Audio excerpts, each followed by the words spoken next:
RotoGrinders. Welcome to the DFS pregame show here on RotoGrinders. I'm Jordan Cooper, a.k.a. Blender Ed, Blender HD, if you want to follow me on Twitter. And it's Friday, August 11th. So we're talking about tomorrow's MMA, UFC. It's a fight night slate, right? Are they in Vegas? Is this Vegas 80 million or whatever? It's something like that. They're fighting tomorrow. So it's Fighting Friday. That's a 4 p.m. Eastern slate tomorrow. 13 fights.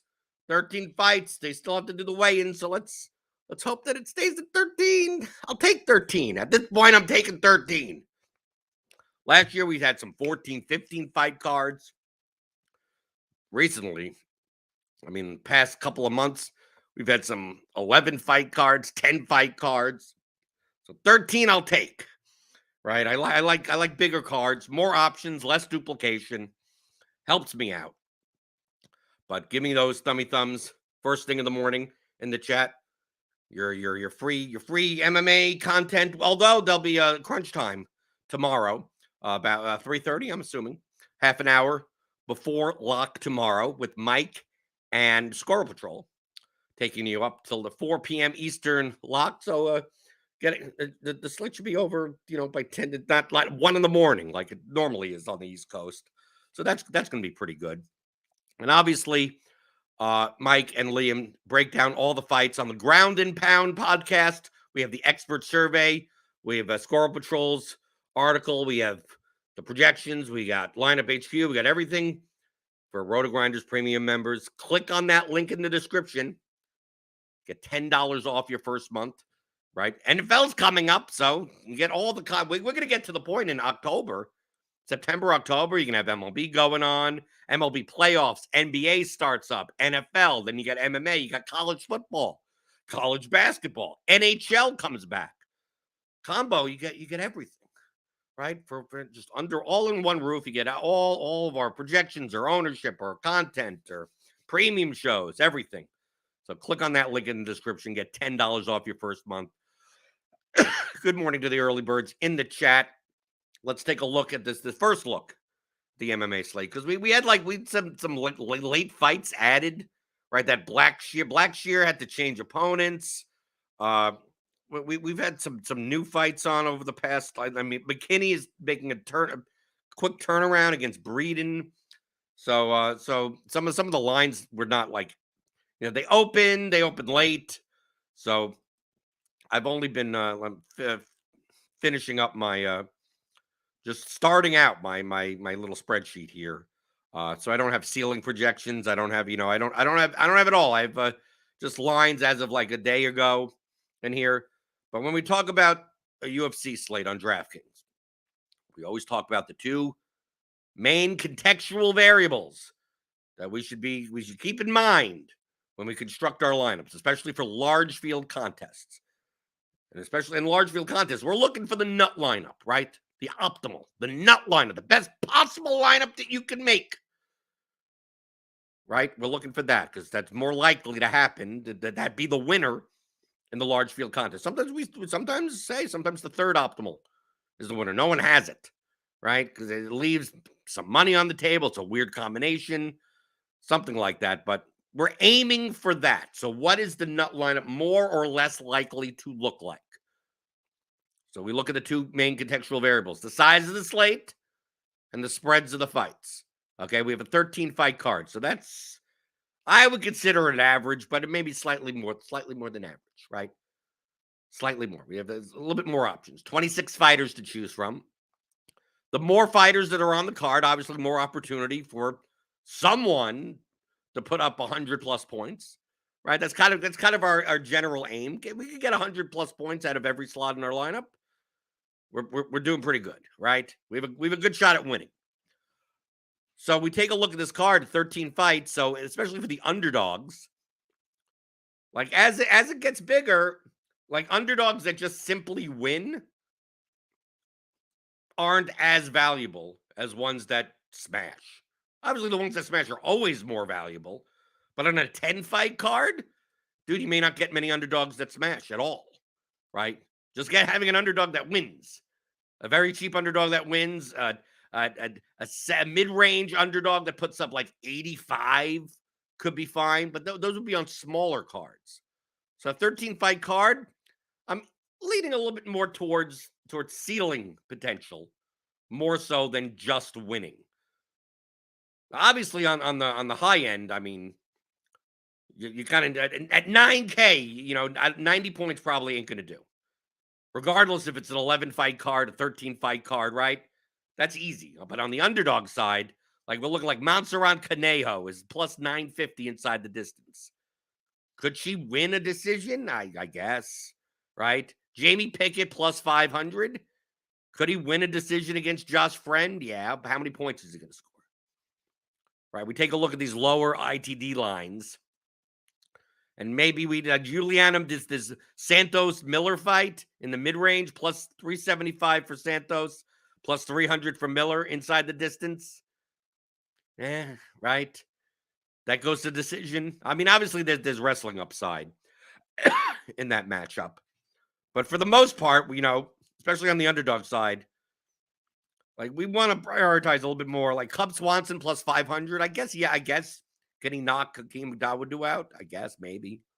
I mean, he's old. But Cub Swanson winning a hard-fought decision, I mean, how many points is that? 70? Right? So I'm not prioritizing these types of guys. I'm much more likely taking underdogs that either have finishing upside or wrestling upside. And we have a bunch of them on this slate. There's, and in fact, a lot of the underdogs do have wrestling. Well, a couple of them, right? You have AJ Dobson against Tafon Nchukwi. I mean, he's 7,800, so he's not that low priced. Plus 220 inside the distance. Isaac Dulgarian, who's primarily a wrestler, plus 215. I mean, Jose Johnson probably doesn't do much, right? This Johnson-Blackshear matchup. Blackshear probably has the wrestling advantage there. Polyana Viana pretty much is a one-trick pony submission, the Julia Stolyarenko types. I know she got a knockout in her last fight, but she wins most of her fights, first round submission, armbar from guard, that type of fighter. But that is upside. Just understand that the floor is very, very low. Josh Parisian, obviously it's heavyweight. Knockouts have plus 350 for a heavyweight fight inside the distance. Isn't all that great? I mean, I think that Boudet Parisian fight could be really boring.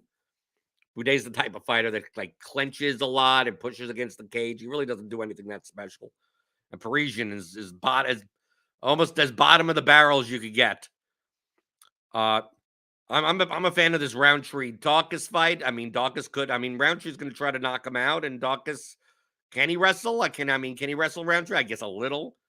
Can he get a knockout on Roundtree? Yeah, plus 285 ain't bad for 7,300, right? Then of course we have Mike Breeden, who sucks. Let me just be clear: Mike Breeden sucks, but he's facing Terrence McKinney. We all know Terrence McKinney fights are like 3 minutes long. So Terrence McKinney is kill or be killed. Now, it's most likely in this matchup, he's minus 280 favorite, that Terrence McKinney is probably going to win. He's minus 210 inside the distance. But you never know. It's 7,000 plus 300 ITD. Okay, these are the kind of the underdogs that I'm prioritizing. The people that have more first round finishing equity, wrestling 3-round equity, and less so of just like, can Cub Swanson just win? Obviously, there's a possibility. I mean, he's at 8% chance, according to the odds, to win in the first round. I mean, it can happen. It's just more or less probable. Brandon asks in the chat, are there statistics you look at for wrestling upside or just read up on guys? I just read up on guys. Obviously, a lot of it is factored into the mean and ceiling projections. Obviously, guys that have the guys with higher mean projections are going to be either guys with heavy KO upside or heavy wrestling upside. So typically when you see projections that are higher, that means one of those two things. But yeah, for the most part, I read up. I just how do these fighters fight? Right? What do they primarily go to? I mean, some of this is, you don't need to know the sport, right? I think construction matters way more in MMA. Right? But you have to have a way of like these betting lines here that I factor into my little rating here. Like they don't take into account because what ended up happening right? I just did it based on the betting lines. And then Mma Dfs would be like 9,300, have a plus 375 inside the distance at 40+% ownership. And my spreadsheet would say, this is the worst play in the world, right? He's only finishes what? 20-something% of the time? And he's going to be 20 and 40% owned. Yeah, but Mma has 16 takedowns and 12 minutes of control time. He puts up 158 points in the decision. So I had to include median, mean projections, ceiling projections into that, just so it's weighted. So for those occurrences also, guys that are like Khalil Roundtree, like all of his value comes from like early knockout. Like Khalil Roundtree you're not going to see 6 Roundtree takedowns. I mean, I don't even know if he's attempted a takedown in the UFC, right? But he's minus 160 inside the distance, plus 120 in the first round at 8,900. So most of his equity comes from finishing early. If he doesn't finish early, he may lose, but he probably doesn't put up a good enough score to make the nut lineup. It may be a good enough score to cash if you're playing small field. If Roundtree puts up 94 points in a second round knockout or something at 8,900, you may be able to win single entry contests. That's smaller field stuff. I mean, I guess there's a possibility that 94 at 8,900 becomes like in the nut lineup if it's a really low scoring slate, but most likely not. Right? Large field, you're aiming for the nut. The nut, and as less duplicated as possible. But yes, you need to factor in not just, finishes. You need to 3-round decisions. And 3-round decisions with just pure strikers typically don't get to 100+ points. It would have to be one of those like 50K bonus action fights. And that they do happen. But for DraftKings scoring, wrestlers and grapplers, guys fighters that attempt takedowns, get control time, and especially ground and pound, right? Less so on the submissions. Like they rack up points much more than the kickboxers. Kickboxers typically, unless they're very high volume, kickboxers primarily rely on knockouts for their ceiling. Okay, so the second contextual variable, spreads of the fights, right? The fights are very close, like across the board. We may see a lot more underdogs. That's probabilistic. A lot more underdog priced fighters are more likely to win. When the spreads of the fights are wide, the less likely that more underdogs win. Now, what does that matter to us when it comes to DFS on DraftKings? Well, that's the salary dynamic of this. Like the salary is all determined on DraftKings based on the money line, the win odds. So if the top fighter on the slate, the most probable fighter to win was only like minus 200, like it's quite possible that the nut lineup could be a 48-5 lineup. Leave 1,500 on the table, 2,000 on the table. When the spreads of the fights are wide, like this is a little bit, just like it's a little bit big, this is a little bit wide. We don't have like humongous favorites, but like all the people like in the 9K range, 9,100 and up, are like, look at these ITD lines. I mean, just take a look. I mean, Dawodu sticks out at plus 135, but that isn't anything that sneeze at. That's still fine. Marcus McGee, minus 210. Josh Frem, minus 140. Terrence McKinney, minus 210. Jacqueline Amorim, minus 160. Khalil Roundtree, minus 160. We got 1, 2, 3, 4, 5. We got 5 fighters with over a 50% chance of winning inside the distance. Of course, they're expensive. But like if 2 of them hit, 110 or something like that, most likely they're going to be in the nut lineup. One of them, do you see a scenario where like all of them fail? Yes, of course, but it's, smaller probability. So because of the spreads of the fight are wide, minus 400 favorite, minus 350 favorite. Like these are all like 4-1 favorite, 3-1 favorite, 3-1 favorite, 3-1 favorite, 2.5-1. Right? Roundtree is minus 172. That's a little bit closer. Right, we even got Blackshear minus 205 at 8,600, Boudet at minus 200 at 8,800. So this is more of the type of slate. although it's not like absurd, minus 1,000 favorites, that the optimal nut lineup is probably a little bit more likely to not leave like $2,000 on the table,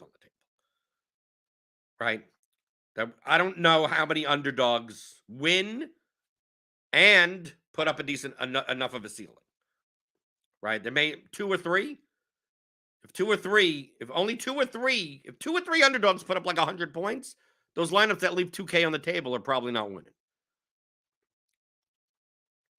So because of that context, like I'm much more likely to be spending salary than saving salary. Doesn't mean you can't make, yeah, dude, I make 49K lineups. That's fine. I'm not saying you have to spend 50K, because as you spend more, 50K lineups are much more likely to be duplicated than 49.9 lineups, than 48.9.8 lineups, than 49.7 lineups. There are 50K lineups that end up being unique. It's just a weird you're playing just a weird combination of people, right? So you have to weigh all these things in together. Like, oh, well, I don't want to. There are some people that go into lineup HQ and they go, okay, I'm going to spend most amount is 49.5 because I don't want to be close to duplicate. It's like you're eliminating a lot of lineups that are actually unique, depending on the size of the slate, right? 13 fight card. There are combinations that you could spend more than that and still be unique or under 5 dupes. So forcing that in may not be the best option. I mean, it helps you. It helps you be less duplicated, but also you may be missing out on a ton of plus EV lineups. My goal typically is to try to spend as much salary as possible that makes me unique. Because typically salary and win odds go hand in hand. But sometimes, obviously, it's a little bit inefficient. So what I see currently of popular builds, I'm assuming, Terrence McKinney is gonna be popular, right? Obviously, the main event is be very popular. It's gonna, Dos Anjos versus Luque, unless Luque like knocks him out in like the second round, like this fight probably scores pretty well, and it's an $8,200, $8,000 fight. So for 5 rounds, if this fight goes 5 rounds, like it's very likely probably optimal, especially if it's RDA. RDA is more wrestling than Vicente Luque. But there are occurrences when this doesn't make it. But I understand the owners. I think this fight is going to be 80 to 85% owned. So I think Dos Anjos is going to be popular, right? McKinney, Dos Anjos, right? Probably, maybe Roundtree, maybe Damon Blackshear, like some type of lineup like this, 75-50. Maybe you get who else? You get like Dulgarian in there, and then 7,400 Parisian or Swanson or something. Because on the bottom end, I don't know, it gets a little dicey. But I see lineups that, McKinney, Dos Anjos, one of Roundtree or Blackshear. Maybe some people will play Boudet. I think he'll be a little overowned. It's going to be very hard to make those barbell lineups. Like if you make those like Marcus McGee, like if you made like a Marcus McGee McKinney lineup, or even a friend like a friend in there, McGee, McKinney, and then you still play Dos Anjos, your average remaining player salary is 76.67. And even if you play, if you try to not go down and you play like Dobson and Dulgarian, like you're still stuck.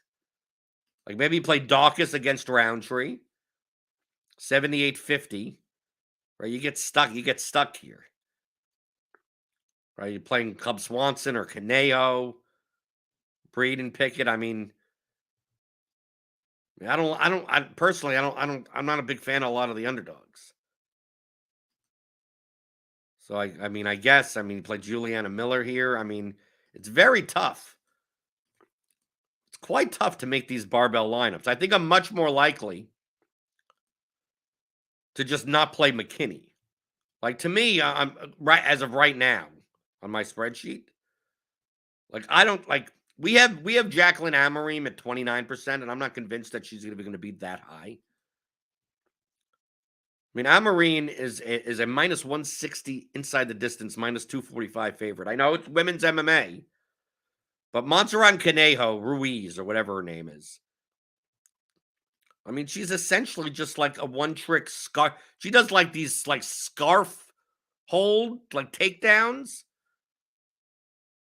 That's all she's done in fights, is basically just grab your head and then try to like scarf choke or whatever they call it. I don't even know what it is. I'm surprised it even works in MMA. Probably against really poor opponents. But other than that, I don't. What else does she do? Amorim could do anything. And I'm not saying Amorim's a great fighter either. I mean, these are fairly young, newer UFC fighters. But I think people will be much more likely. Oh, if I don't play McKinney, I'll just play McGee or Friend. Right, Friend against Pickett because people like picking on Pickett. JP Buys has been knocked down in like every fight that he's ever fought. Right, he's had 3 fights. He's gotten knocked down in 2 of them. And the other one, he's got knocked down, I think, twice in that without a knockout. So Marcus McGee may not be like a world beater or anything like that, but hard to see. JP Buys cannot take a punch. But of course, JP Buys does have like, he could wrestle, I guess. I mean, it's not like the highest end of cards. But I think it's more likely that like, oh, I'm not going to play McKinney. I'll just play Friend or McGee. Right? They're much more likely, I think, that you play Friend or you play McGee. If you play McGee up at 9,600, you still play a main event fighter. Right? Maybe you play Breeden against, right? If you're not playing McKinney, maybe you just, okay, Breeden, lucky shot, whatever. 8,400. Maybe you play Dawkins against Roundtree. Right, and you still play Blackshear, 9,300. Okay, I mean, we could do lineups like, these are the types of lineups. Not a big fan of Breeden. I mean, in order to make these barbell lineups, you're not going to like one of your fighters. I mean, just a simple lineup construction. You're going to be throwing in someone like 7,400 and below. You're going to have Cub Swanson. You can have Jamie Pickett or Mike Bree. You're going to have one of those people. And just hope one of them, I don't know which one it's going to be. I think it's much more likely, like out of all the fighters on the bottom, like Chris Dawkins against Roundtree, Polyana Viana. Although you got, I hate the submission or bust people. Submission or bust people are almost worse than the KO or bust people, right? Because submission or bust people almost give you hope. Right? KO best people, they're not going to be any takedowns. At least Viana, you're like, well, if she goes for takedowns and doesn't get a submission, maybe she's on top for 3 rounds. A lot of times that doesn't happen. A lot of times she's on bottom, giving up control time. I mean, we saw that last week, right, with Pablo Lopez. Pablo Lopez pulled off a feat that I don't know if I've ever seen, other than like the disqualification type of thing. Because I think Uriah Hall won a quick win bonus without scoring a single stat. And that's because Chris Weidman broke his leg. But in the fight that actually had a finish, Pablo Lopez scored 90 points in a first-round win without scoring a single stat. Because he jumped guard and and ended up with the triangle into an arm bar. And that's it. There you go. Bingo. But that's more of Polyana Viana's territory. Ceiling's there, but past the first round, it's kind of tough if she's going to play off her back. But I'm not sure as of yet. I'm not sure the exact construction. McKinney main event is absolutely. I mean, if you want an easy way to not be duped, to be less duped, is just max one of those. But I mean, there's plenty of combinations, even with McKinney plus Luque or McKinney plus Dos Anjos, that you could still make. Those are the ones I'm more likely to leave a little bit more money on the table. A $50K lineup with McKinney and Dos Anjos is much more likely to be duped than a $50K lineup with neither of those fighters. right? That's kind of the way that it works. So as I spend more salary with the more popular combinations, I'm much more likely to leave money on the table.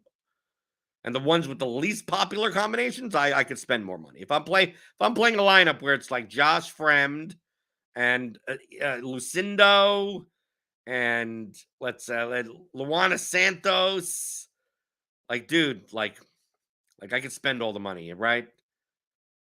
Playing Francis Tafon Chukwi and Jose Johnson and Pollyanna. I can't play Pollyanna Vieira.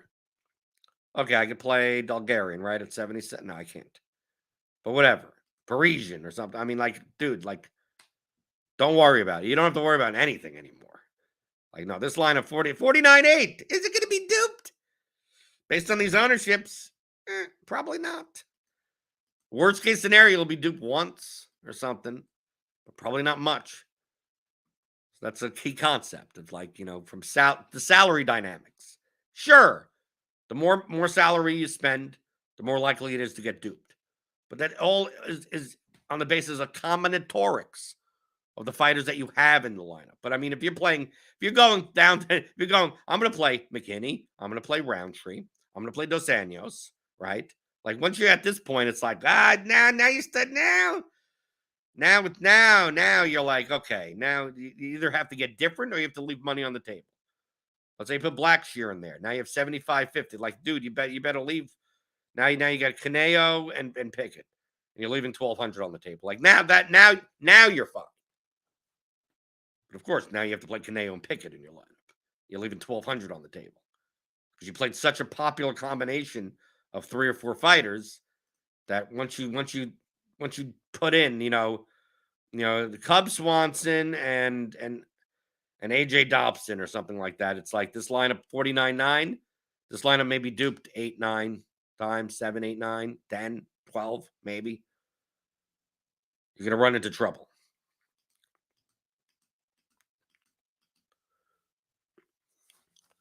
In terms of downloads, this is from JWH. In terms of downloading CSVs and looking at lineups, what percentage of lineups roughly that you've seen in large field are truly drawing dead based on playing 2 in the same fight or playing someone postponed? Not as many as you think. 1.5%. It depends, obviously, with canceled fights. Sometimes with canceled fights, you'll get like 0.5% of lineups that play a canceled fighter. And you'll probably find in a 35,000 entry field, you'll find maybe 1,000. Like now, obviously you have the 5-round main event stacks. But ones that where they're stacking like a 3-round fight, that's less than 1%. But a lot of people stack the main. I'm not saying that that's wrong. I'm just saying that it's overrepresented. I don't think it's dead money. It's not true. You're not drawing dead. If you're stacking the main event, especially when it's a mid-range fight. So if you see lineups that it's a Dos Anjos Luque lineup, I don't consider that to be dead money. I think it's less EV. I don't think there are as many plus EV lineups with stacking the main event in general on average. We're talking about like macro-wise for years of slates.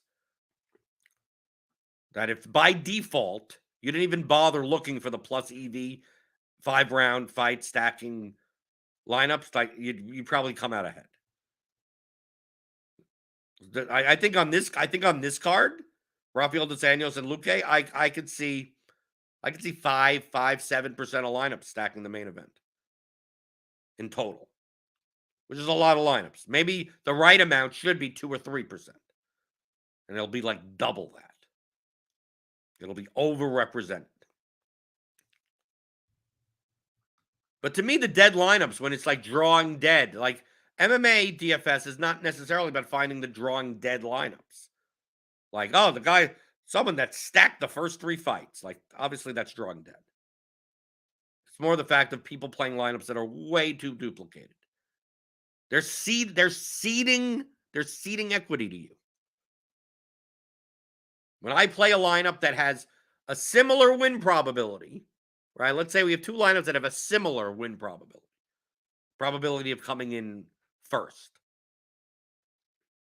My lineup is duped 3 times, and this person's lineup is duped 20 times, 21 times, 7 times more.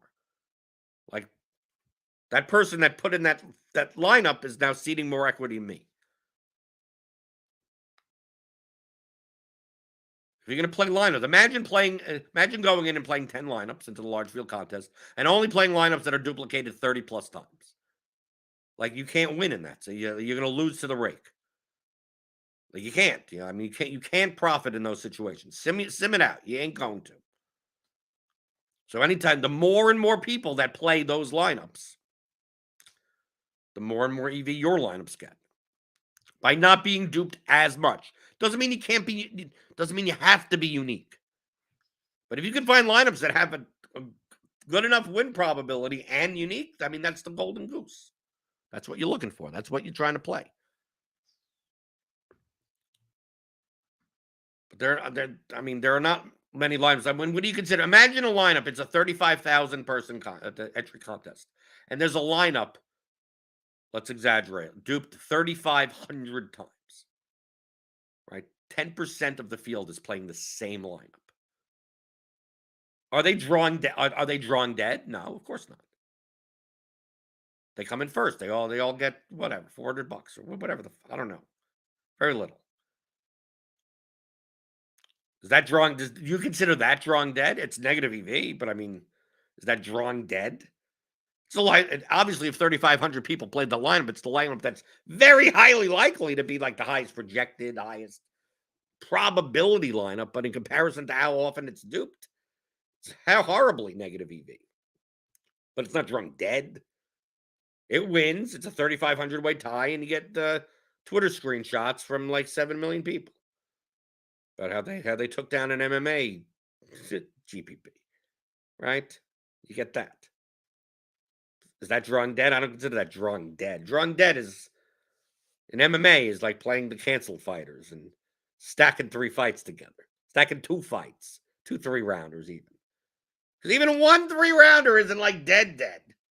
We've seen some slates where the optimal is like, oh, it's a 3-round loser or something. Typically, those are the slates that are smaller and slates where like no underdog wins or like 1 underdog wins. And the pricing makes it so that, yeah, you needed the cheapest guy in the slates got 27 points. And because there were 2 9K fighters that put up 140, like that's the only way to play it. That's the highest lineup. You'll get some of those. But you're truly not drawing dead if you're paying attention to the premium content here. The Ground and Pound podcast. Mike and Liam break down all the fights. That'll be up later today. The expert survey. The projections will change. Moneyball does change and update the projections based on the lines, based on we got weigh-ins, we got stuff. We got stuff going on. We got baseball today, right? We got Grinders Live. We got Crunch Time here on the YouTube channel. So hit that subscribe button if you're new here. Hit the thumbs on your way out the door. Remember, tomorrow, 3:30 Eastern, Mike Brown, H3 Buddha, John Breslin, Squirrel Patrol. They'll be leading you up to lock, talking about the last-minute thoughts and strategy for the UFC, whatever number the card it is, Vegas, something or other. Are they anywhere? I think are they in Vegas? I don't know where they are. I never know where they are. It doesn't matter. They were in Nashville last week, right? I don't know where they are this week. And then the week after that is a pay-per-view or whatever. But whatever. So tune into that and tune in next week. As you know, we're leading up to NFL season. If you've got any NFL DFS questions, how to use the lineup HQ tools, anything here at RotoGrinders, transitioning from one sport into NFL, if you haven't played as much, we'll be doing, primer type episodes leading up to NFL season on the show. So email them in. Questions at theoryofdfs.com. Questions at theoryofdfs.com. And I will answer them because that's what I do on this show. I answer your DFS strategy questions. Monday through Friday, 11 o'clock Eastern, on the DFS pregame show on RotoGrinders.com.